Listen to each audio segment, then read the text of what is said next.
Necessary coaching skills. At the coaching symposium, we were able to distinguish the difference between coaching versus mentoring. The coaching clinic provided an opportunity to practice and distinguish coaching versus mentoring, even if you didn't get a chance to participate. These webisodes can hopefully spark an interest about coaching. On this webisode, we will talk about what are necessary coaching skills. You may ask, what is coaching? Coaching means different things to different people, but it's usually considered to be a dynamic, collaborative relationship between a coach and a coachee.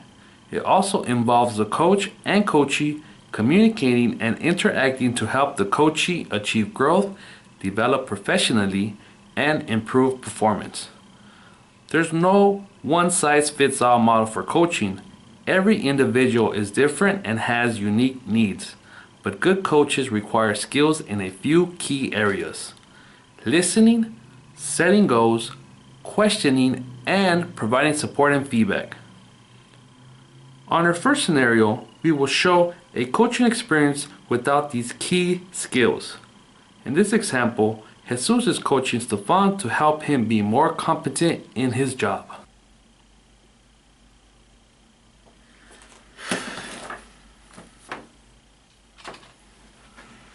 Just dropping by to check on our numbers. Are you done with all your renewals?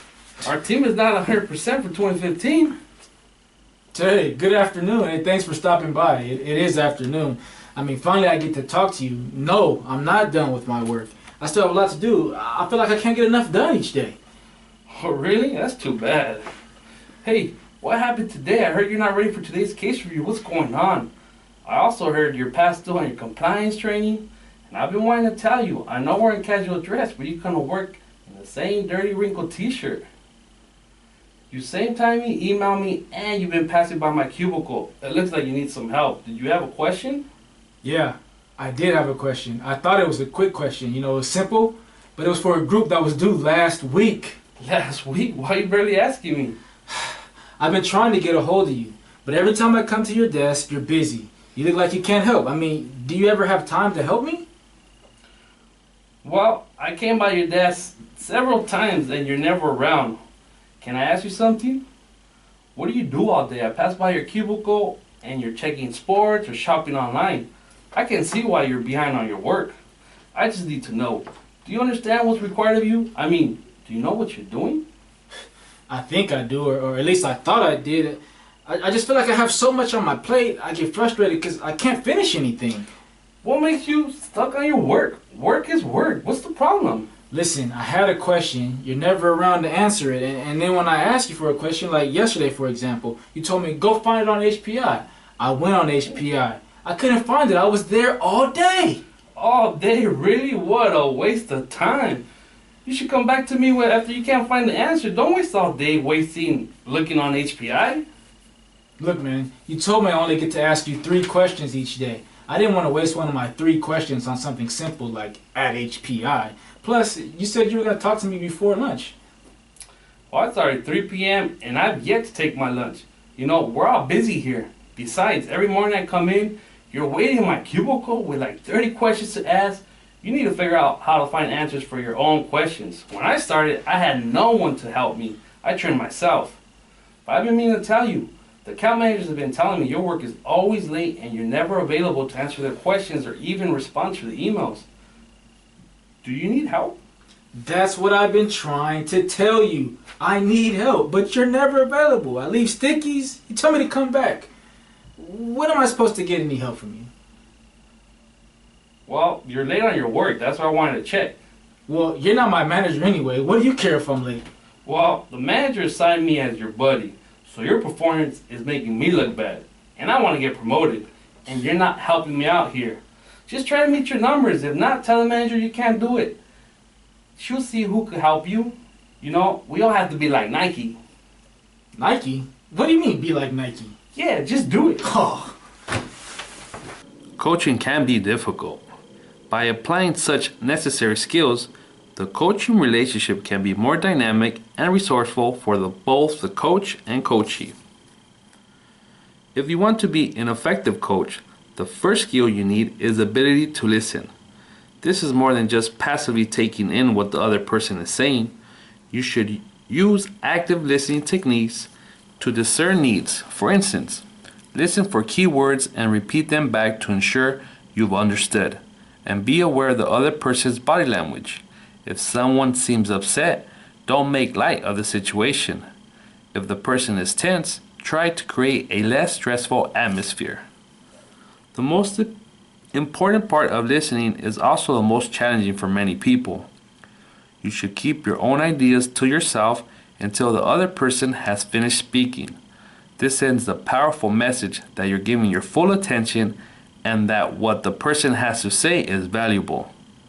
Another benefit of observing and listening with your full attention is that you'll naturally develop empathy for the person you're coaching. When you're able to put yourself in your coach's shoes, you'll be more in tune with that person's feelings. This can help you identify which emotions might be behind a problem. The second skill you need to be a good coach is the ability to help your coachee set goals. It's vital that you both agree on these goals. For instance, you may want your coachee to renew 2 quotes a day, whereas the coachee feels that 1 quote every other day is achievable. And you can make goal setting easier by explaining why goals are important. For example, you can explain how the individual's renewal numbers will affect the entire team. Coaching is by nature focused on goals. You need to be able to elicit clearly defined goals from your coachee. You can do this by asking questions from a goal-focused perspective. For example, you might ask your coachee how something he's doing helps him reach his goals, or you might reframe problems as goals. If your coachee is having problems with a colleague, you could ask the coachee what's needed to improve that relationship. You're probably familiar with the concept of SMART goals. For your coachee to get anything meaningful out of the goal setting process, goals must be specific, measurable, attainable, realistic, and time sensitive.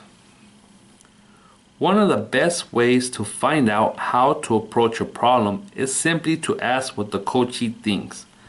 That's why the third coaching skill, questioning, is so important. When you ask questions, you can elicit ideas from the coachee about how to approach a problem instead of imposing your own ideas. This is a key aspect of questioning, tapping into the coachee's creativity. Asking questions can also focus the coachee's attention on a certain area.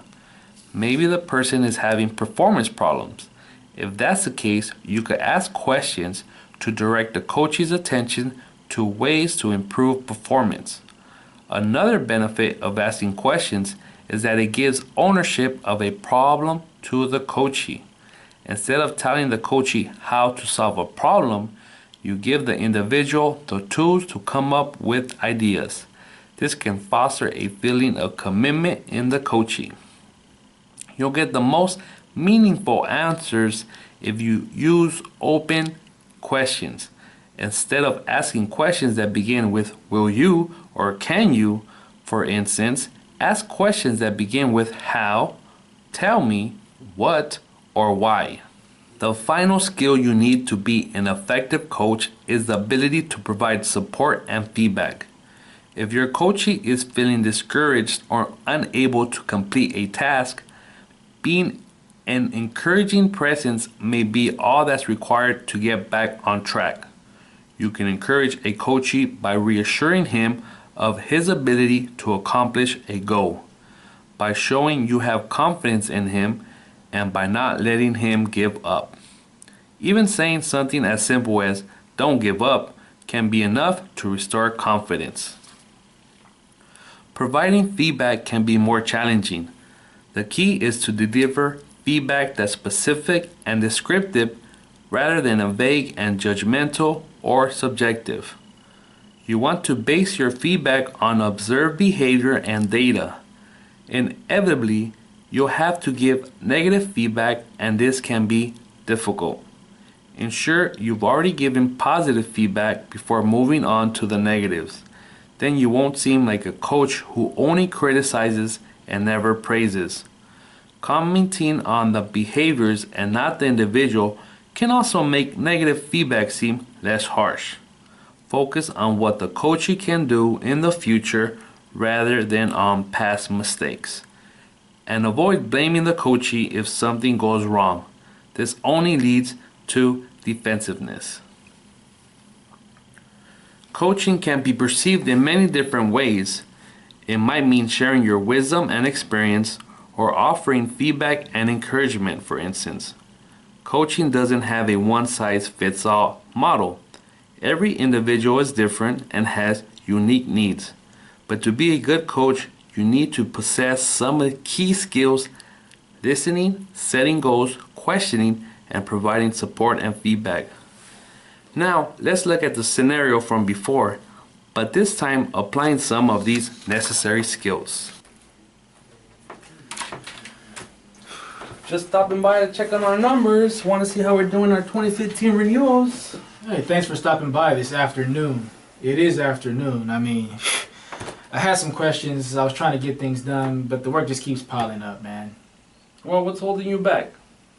I don't know. I think when I first started working, I had single contracts. I was cruising through everything. But now I have more complex cases, and so the smallest thing can be the biggest thing, and I can't get past that question, so I don't feel productive, and nothing gets done. Well, how does that make you feel? It's pretty frustrating. I really would love to be more productive, but if I can't get past those simple questions, I'm not going to be able to make progress. Well, what do you need from me?